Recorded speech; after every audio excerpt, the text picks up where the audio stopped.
App बना सकें।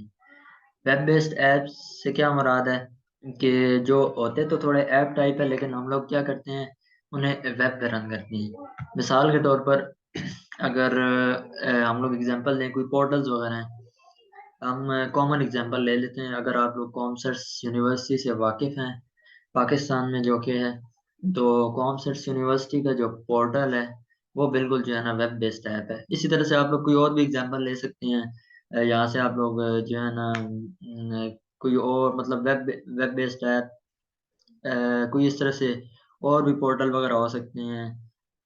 Let's suppose कह लेते हैं कि एनटीएस वगैरह के पोर्टल्स अगर मतलब उनके हैं, तो जो है ना मतलब जो नॉर्मली क्या है कि एक ऐप की तरह होते हैं, लेकिन हम लोग उन्हें वेबसाइट पे रन करते हैं।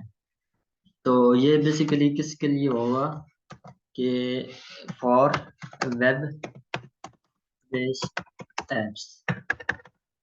ठीक है, ये बड़ा इम्पोर्टेंट है डब्ल्यू पी एफ और विंडो फॉर्म्स भी, कंसोल भी, हर एक की अपनी अलग अलग इम्पोर्टेंट है, इम्पोर्टेंस है। Sorry, W W P F भी जो है ना ये काफ़ी ज़्यादा इम्पोर्टेंट है।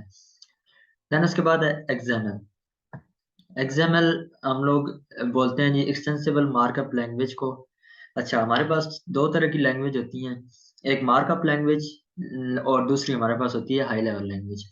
हाई लेवल लैंग्वेज किस किसको बोलते हैं, या जो है ना किस तरह से हम लोग डिफाइन करते हैं।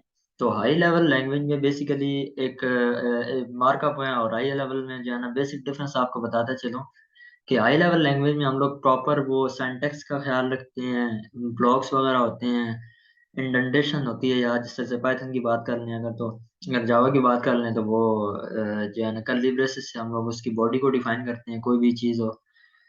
तो सिमिलरली हम जो है ना और उसी तरह हाई लेवल लैंग्वेजेस में काफ़ी जो है ना हार्ड एंड फास्ट रूल्स होते हैं, उन्हें फॉलो करना पड़ता है, अदरवाइज हमारे पास सिंटैक्स एरर्स आते हैं।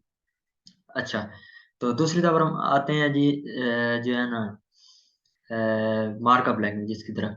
तो मार्कअप लैंग्वेजेस क्या होती हैं, जिस तरह से एच टी एम एल है आप लोगों के पास है, ये एक्स एम एल है। तो इनमें बेसिकली हमारे पास होता क्या है कि टैग्स होते हैं। टैग्स के अंदर अंदर हम लोग अपना जो जितना भी काम होता है वो सारा करते हैं। ठीक है, और जो है कि देन उसके बाद फिर हम लोग टैग्स लगा के जो बॉडी होती है वो टैग्स के अंदर डिफाइन होती है। मिसाल के तौर पर मैं आप लोगों को एग्जांपल दे देता हूँ छोटा सा HTML का बना के, आप लोगों को ताकि क्लियर हो जाए। हाई लेवल तो आप लोगों को क्लियर होगी। तो यहाँ पर मैं क्या करता हूँ जी, सबसे पहले ये मेरे पास टैग है, और दूसरी बात ये है कि इसमें कोई हार्ड एंड फास्ट रूल नहीं होता सिंटैक्स का। मिसाल यहाँ पर डॉग टाइप है, लेट्स सपोज मैंने ये टाइप किया है, तो मैं इसे स्मॉल में लिखूँ तो तब भी ठीक हो जाएगा, कैपिटल लेटर्स में लिख रहा हूँ तो तब भी ठीक है। तो नॉर्मल अच्छी अप्रोच ये है कि इसे कैपिटल लेटर्स में लिखना चाहिए।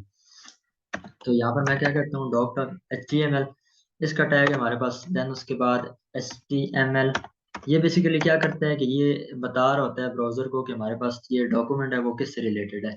और देन उसके बाद ये जो है ना लैंग्वेज के बारे में बता रहा होता है कि हम लोग कौन सी लैंग्वेज को फॉलो करने वाले हैं। तो ये HTML का टैग है। अभी हम लोग अपना जितना भी काम करते हैं ना HTML का, वेब पेज को डिजाइन करने का, तो वो इस HTML के टैग के अंदर करते हैं। तो उसके अलावा जो है ना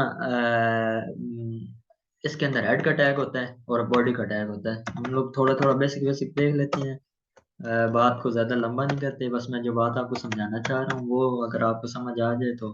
देन उसके बाद हेड के अंदर हम लोग टाइटल का टैग करते हैं, ले सकते हैं। उसके बाद अगर किसी चीज़ को लिंक कराना हो, लेट्स सपोज CSS के डॉक्यूमेंट को या CSS की फाइल को लिंक कराना हो, एक्सटर्नल जो अप्रोच यूज़ करते हैं हम लोग, तो वो करा सकते हैं। जावास्क्रिप्ट की फाइल को लिंक कराना हो वो करा सकते हैं। तो अगर फेविकॉन वगैरह ऐड करना हो वो कर सकते हैं। बहरहाल डिफरेंट इसके हेड के अंदर हम लोग काम कर सकते हैं। उसकी डिटेल में हम लोग इतना नहीं जाने वाले अभी। तो अभी उसके बाद हेड के बाद हमारे पास इसके अंदर होता है जी बॉडी का टैग। तो जितना भी हमारा HTML के अंदर काम है ना वो हम लोग इस बॉडी टैग के अंदर करते हैं। हम लोगों ने कोई पैराग्राफ डिफाइन करना है, कोई हेडिंग डिफाइन करनी है, कोई टेक्स्ट लिखना है, कोई फॉर्म बनाना है, इवन कुछ भी करना है, वो हमारा बॉडी के अंदर होगा। तो आपको याद हो तो हाई लेवल लैंग्वेजेस में हम लोग क्या करते थे कि कर्ली ब्रेसेस में अपना काम करते थे, मतलब जो है ना ब्रैकेट ओपन की ब्रैकेट क्लोज की। जिस तरह से जावा की एग्जांपल ले लें, मिसाल के तौर पर यहाँ मैं नीचे कर भी देता हूँ थोड़ा सा। लेट्स सपोज हम लोगों ने मेन मेथड बनाया,